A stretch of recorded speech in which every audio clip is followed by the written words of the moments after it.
Good afternoon బాబాయ్. బండిలో petrol అయిపోయినట్టుంది, చూసుకోవాలి కదా మరి. సరే, ఇటు అబ్దుల్లా ఖాన్ ఎస్టేట్ లైన్ లో చివరన స్కంద బిజినెస్ హబ్ బిల్డింగ్ లోకి ఈ మధ్యనే మార్చారు. గ్రౌండ్ ఫ్లోర్ లోనే బాబాయ్ కన్నా మొబైల్స్.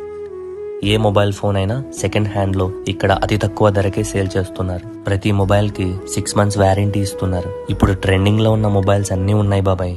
నచ్చింది ఎత్తుకెళ్లిపోవడమే, కానీ డబ్బులు ఇచ్చిపోండే అన్నట్టు మర్చిపోయా. కొన్ని లేటెస్ట్ మొబైల్స్ వచ్చాయంట బాబాయ్, వారి మాటల్లోనే విందాం. మన దగ్గర సీల్ పీసెస్ వచ్చేసినాయి. V40 Pro 8GB RAM 2GB storage కొత్తది వచ్చేసి 50,000 ఉంది. సెకండ్ హ్యాండ్ లో వచ్చేసి మనకి 42,000 వస్తుంది. Vivo V40 8GB RAM 120GB storage కొత్తది వచ్చేసి 35,000 ఉంది. సెకండ్స్ లో మనకి 29,000 వస్తుంది. Renault 12 Pro 12GB RAM 250GB storage కొత్తది వచ్చేసి 37 ఉంది. మనకి సెకండ్ హ్యాండ్ లో వచ్చేసి 30,000 వస్తుంది. Renault 12 8GB RAM 250GB storage కొత్తది వచ్చేసి మనకి 33,000 ఉంది. మనకి 27 వస్తుంది. Realme P1 Pro 8GB RAM 250GB storage కొత్తది వచ్చేసి 22,000 ఉంది. 19,000 వస్తుంది. Realme 13 Pro Plus 12GB RAM